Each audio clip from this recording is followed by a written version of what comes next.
So today we're wrapping up our series ones, and we're gonna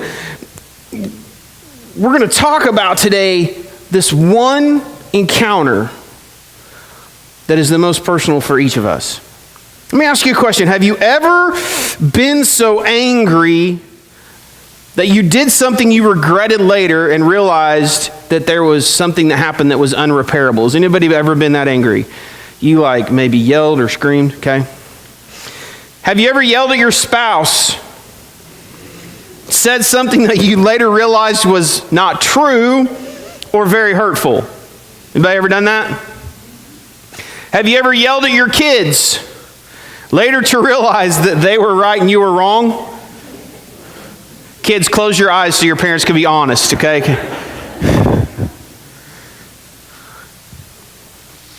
There are probably even some of us who have gone so far as to act on our anger.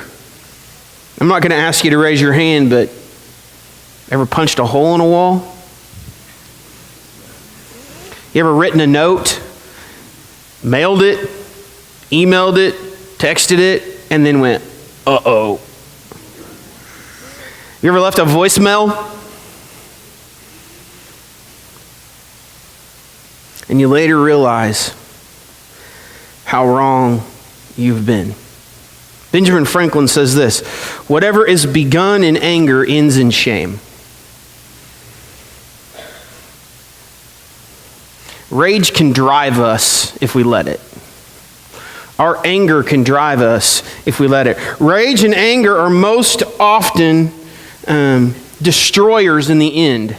There is a rare instant where if you are angry or you are enraged, there are very few instances where the ending is good. And that is if we continue to allow it to be the only driving force we have. But the truth is this: in an instant, that can change. With one encounter, with one opportunity, with one small change in our perspective, we can go from rage and anger to hope and resolve. But oftentimes, our rage and our anger is aimed in the wrong direction. Have you ever gotten angry over something only later to realize that you were the one that was wrong? Do we need to have a hand?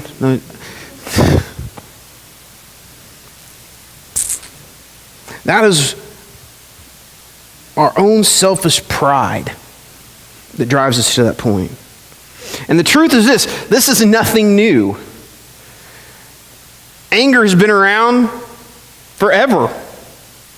I'm sure at some point Adam got angry with Eve. We won't talk about why, but I'm sure it happened. You see Cain and Abel. Anger drove to murder.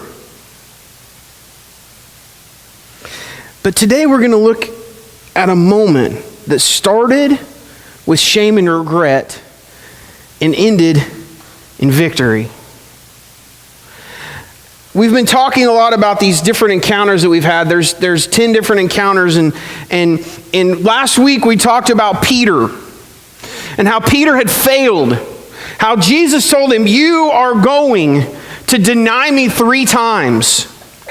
And Peter says, "There's no way. There's no way that's going to happen."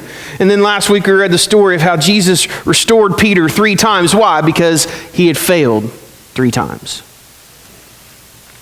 So Jesus is now ascended into heaven. The day of Pentecost has happened, and 5,000 people, and I actually believe it's 5,000 men, came to know Jesus that day, on the day of Pentecost. Small estimations of the number of people that potentially could have been there on the day of Pentecost are around 20,000. Can you imagine trying to pull off 20,000 baptisms in one day? So the gospel is spreading. And that's okay for the people that are part of the church. But for those who don't want this message to spread, they weren't really okay with that. so we come upon this guy. His name is Saul. He's later to get a new name. We're not going to talk about that today. But Saul comes along. He's been trained to be one of the great Jewish teachers of the time. He was trained by Gamaliel. In chapter 7 of Acts, we see Stephen being stoned. And in that stoning, the people who were throwing the stones lay their coats at the feet of Saul. Saul was there to approve of the killing of Stephen because Stephen was preaching the gospel. And after that, we see that Saul becomes very, very angry. And so he goes and he asks the religious leaders to give him a letter because he is going to go and he's going to kill Christians. That's what he's going to do. And so we pick up in Acts chapter 9, starting in verse 1 and 2. And this is what it says. But Saul, still breathing threats and murder against the disciples of the Lord, went to the high priest and asked him for letters to the synagogues at Damascus, so that if he found anyone belonging to the way was the name of the church at the time, men or women, he might bring them bound to Jerusalem. See, the truth was Saul wanted nothing more than to destroy this church, this thing, this way, these people that said that Jesus was the answer. With every fiber of his being, he wanted to destroy this new belief system.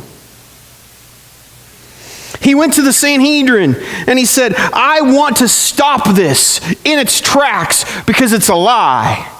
The only way is through God. These people are blasphemers. Now here's the thing that we have to understand about what's happening. Paul asked for letters to go to Damascus. Now, today if I were to tell you that you had to travel 150 miles to get somewhere, we'd say that should take us about 3 hours. Paul had to travel from Jerusalem to Damascus, about 6 days on foot. Rage can take you places, can't it? I mean, it was his rage that was driving him. It was his anger that was pushing him to go. And the thing was he wasn't even just looking to go arrest them. The truth was, he wanted them put to death, men, women, and children. He wanted them to die because they believed in Jesus. This idea of breathing out threats, it's actually the same description used of wild animals that are attacking their prey. He was enraged.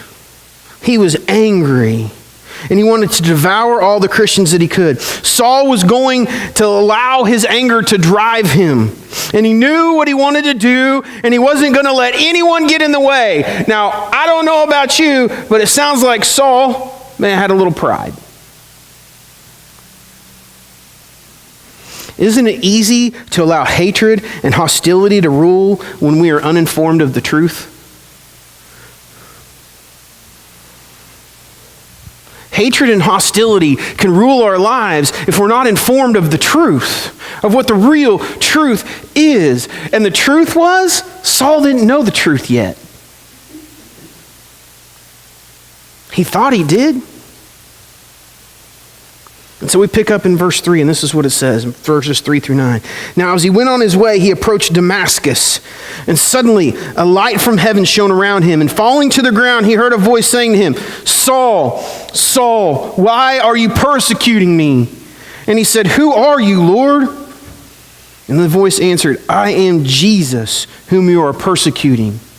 But rise and enter the city, and you will be told what you are to do. The men who were traveling with him stood speechless, hearing the voice, but seeing no one. Saul rose from the ground, and although his eyes were opened, he saw nothing. So they led him by the hand and brought him into Damascus. And for 3 days he was without sight, and he neither ate nor drank.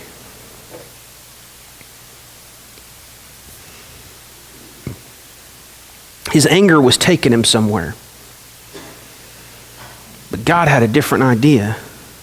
The idea that he says, Lord here, this is a statement of respect when you are unsure of who you're speaking to. Have any of you ever been on a stage before and you get one of those bright lights in your face?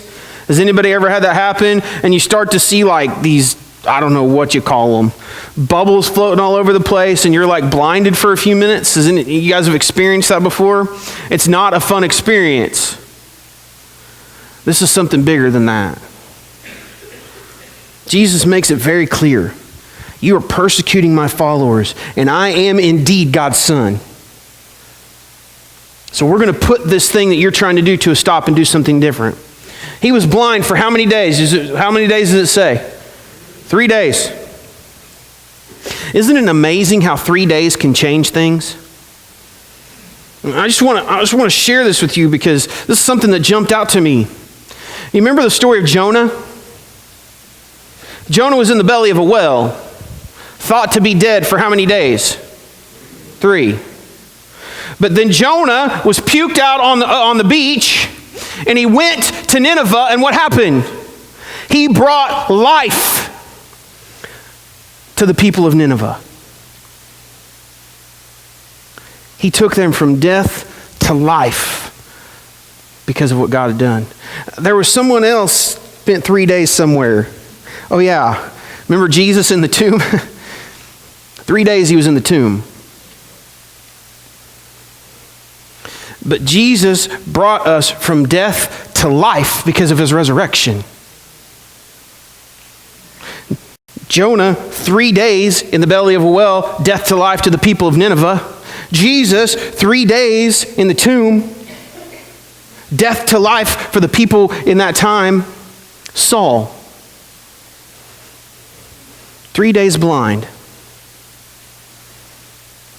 3 days without food or water. 3 days basically dead, so that eventually he could bring us from death to life. Because Saul later will bring the gospel to the Gentiles. You know who the Gentiles are? Yeah, that's us. 3 days is pretty important. And Jesus did this so that we might have the opportunity to receive life. But not only that, he took those 3 days and he renewed the purpose of Saul. And in those 3 days, I can only imagine the thoughts going through his head. Have I been all wrong all along? What is happening? What's going on? I can't believe that I can't see. What do you mean, Jesus, that I'm persecuting your followers? You can't be real. This can't be real. It can't be happening. Yet it was. So let me read verses 10 through 16. Now there was a disciple at Damascus named Ananias. And I just want to pause here for a minute because I just want to say something here. I don't think we give enough credit to Ananias when it comes to us as people believing in Jesus. Ananias didn't get enough credit. And we're going to understand why. So the Lord said to him in a vision, Ananias, and he said, Here I am, Lord. And the Lord said to him, Rise and go to the street called Straight, and at the house of Judas look for a man of Tarsus named Saul, for behold, he is praying. And he has seen in a vision a man named Ananias come in and lay his hands on him so that he might regain his sight. But Ananias answered, Lord, I have heard from many about this man, how much evil he has done to your saints at Jerusalem. And here he has authority from the chief priest to bind all who call on your name. But the Lord said to him, Go, for he is a chosen instrument of mine to carry my name before the Gentiles and kings and the children of Israel. For I will show him how much he must suffer for the sake of my name.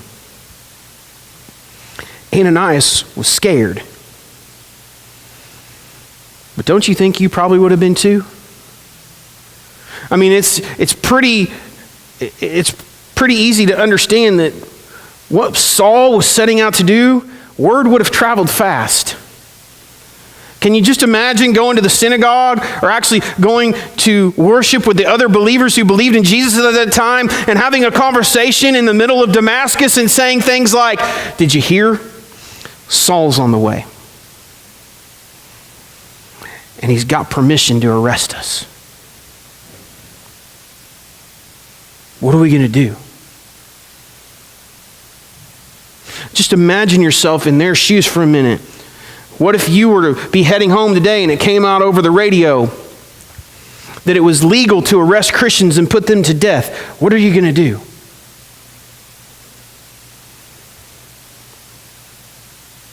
pretty scary thought. And the people of Damascus must have been feeling this way. Ananias was scared. And he says, listen, this guy's made it known that he wants us dead, and you want me to go talk to him? Come on, Jesus.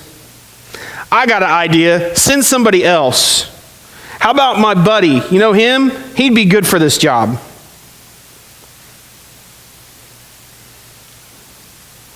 But Ananias was willing to be obedient to Christ, even if it meant death. It's probably a good example for us to follow. So then we continue on verse 17 and 18. So Ananias departed and entered the house, and laying his hands on him, he said, Brother Saul, the Lord Jesus, who appeared to you on the road by which you came, has sent me so that you may regain your sight and be filled with the Holy Spirit. And immediately something like scales fell from his eyes, and he regained his sight. Then he rose up and he was baptized. Don't miss something here. It's very easy to miss something here. Look how Ananias first approaches Saul. What does he say? Brother. Now wait a minute. Just moments ago, this guy was out with enraged anger to go kill these Christians. And Ananias walks in and he says, brother. But isn't that how quick God can change your life?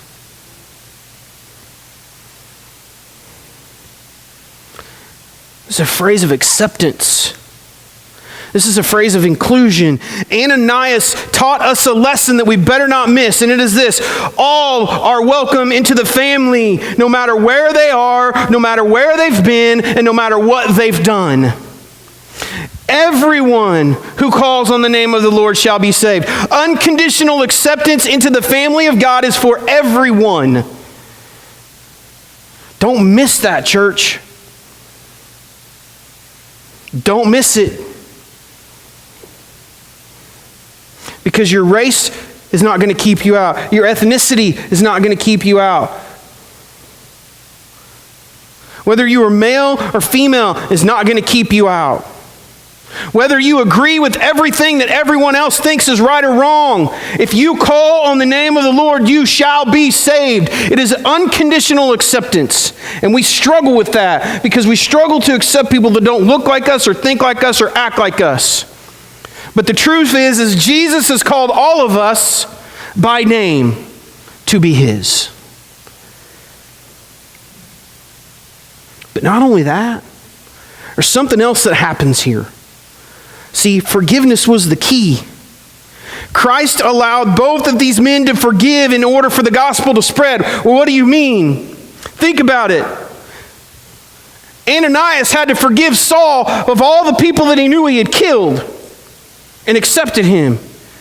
And Saul, he had to forgive Ananias because he was believing in something that prior to this he didn't believe in. See, the truth is without forgiveness, this story doesn't happen. Had Ananias not gone to Saul, would we be sitting here today as followers of Jesus? Just think about that for a minute. Had Ananias not been willing to forgive Saul, would we be sitting here today as believers in Jesus? Because it was Saul's job to take the gospel to the Gentiles. And had there not been a willingness to forgive, I wonder what would have happened. If not for his willingness to forgive and to be obedient, we may well have never heard the gospel from Saul. So Ananias accepts Saul. There's also a more in-depth narrative of this encounter found later in Acts chapter 22, verses 12 through 16. Saul himself, which is now called Paul, he's written 2/3 of the New Testament, he says this: "And one Ananias, a devout man according to the law, well spoken of by all the Jews who lived there, came to me, and standing by me said, 'Brother Saul, receive your sight.'" It's pretty important, isn't it? Because Saul remembers when he was called brother. Remember that. Our words are powerful. "And at that very hour I received my sight, and I saw him, and he said, 'The God of our fathers appointed you to know his will, to see the righteous one, and to hear a voice from his mouth. For you will be a witness for him to everyone of what you have seen and heard. And now why do you wait? Rise up and be baptized and wash away your sins, calling on his name.' There's another great lesson for us to learn here. God is the one that changes hearts and minds through his Spirit, but he uses us as witnesses to the change he's made. You ever heard the statement, you may be the only Jesus that someone sees? That's truth.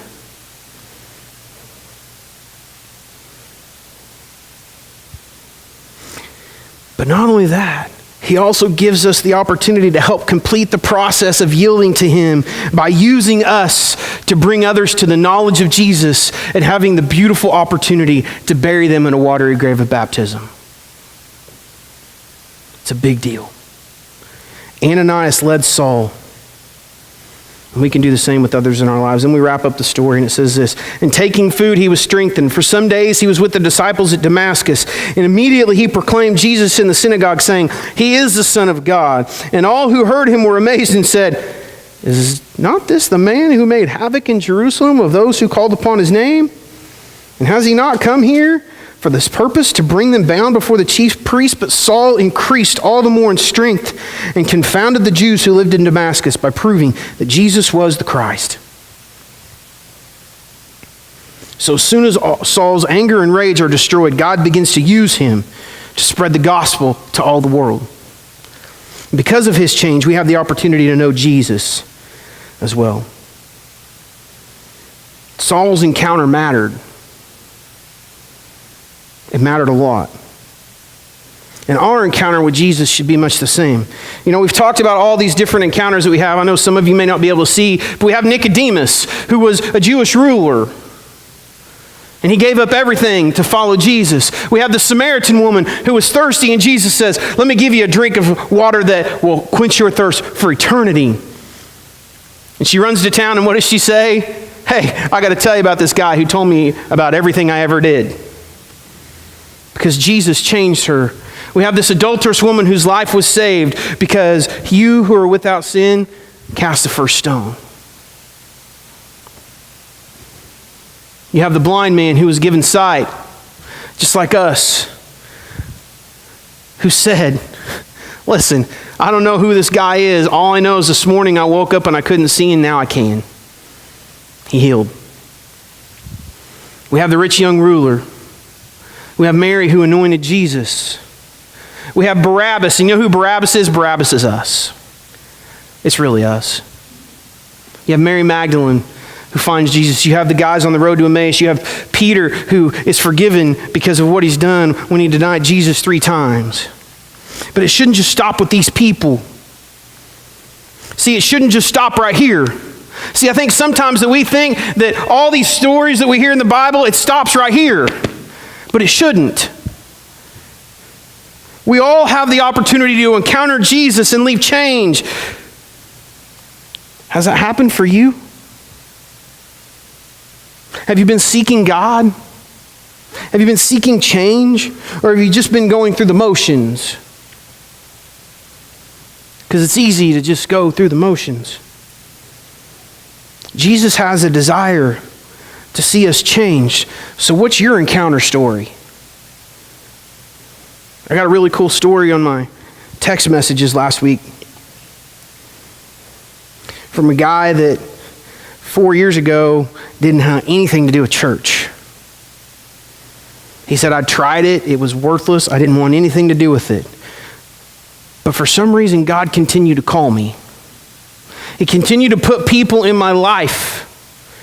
He continued to do something inside of me, and I knew that life had to be better than what it was."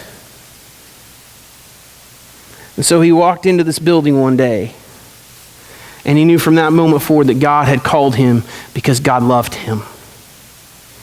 And the same is true for you. My question today for you is pretty simple. Have you encountered Jesus? See, because the story doesn't end up here. The story actually ends right here.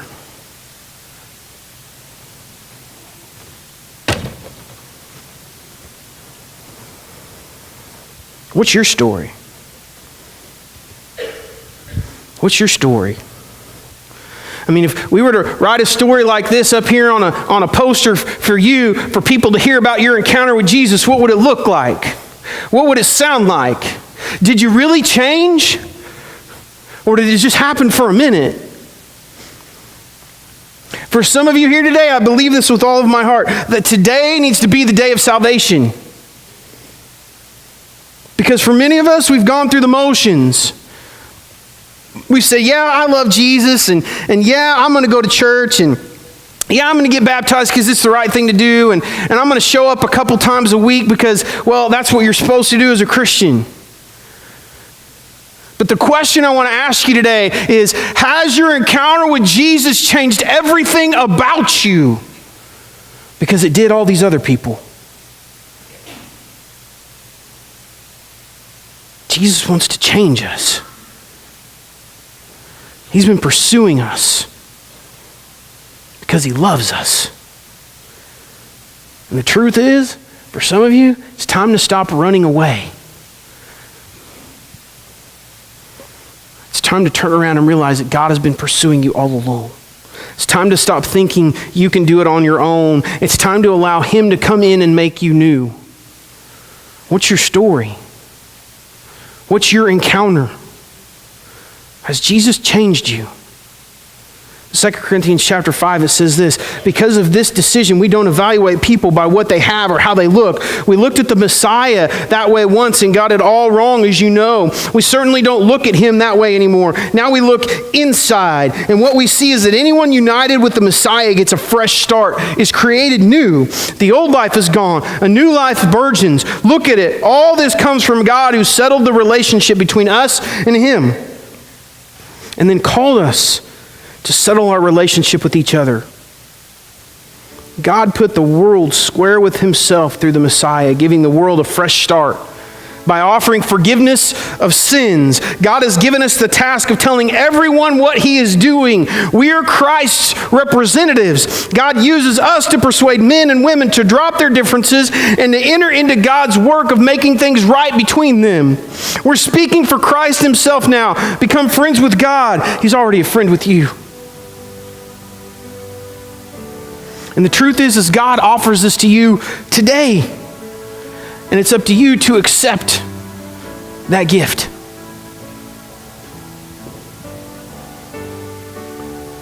You know, I think about this story. And I think sometimes we get so wrapped up in our anger that we miss that God wants us to extend grace and mercy instead of hate. I mean, how many times in our own lives, if we would have just extended grace and mercy, would things turned out different? Instead of being mad and angry about a situation, what if we said, I don't agree, but I love you, and we're going to work through it? What if forgiveness needs to be the answer? I believe forgiveness needs to be the answer. We're going to sing this song. It's funny, because I believe the words of this song could have been much about like the prayers that Saul may have been praying when he was blind. Words like, I need you to soften my heart and break me apart. I need you to open my eyes, see that you're shaping my life. This is not about me, God. This is about you and what you're doing. What's your encounter look like? Jesus wants, more than anything, to have a relationship with you. He wants to encounter you where you are, but he doesn't want to leave you where you're at. We're going to sing this song. Today, I don't know where you're at. I don't know what God's doing in your heart, but I want to encourage you. If you need someone to pray with you, we're going to be up front to do that. Or if you need to simply say, Jesus, I need you to be the real boss of my life now. I've been playing games with my faith and it's time to stop. I need to make you the real boss. Then come forward. Whatever your decision is, we want to invite you to come as we stand and as we sing.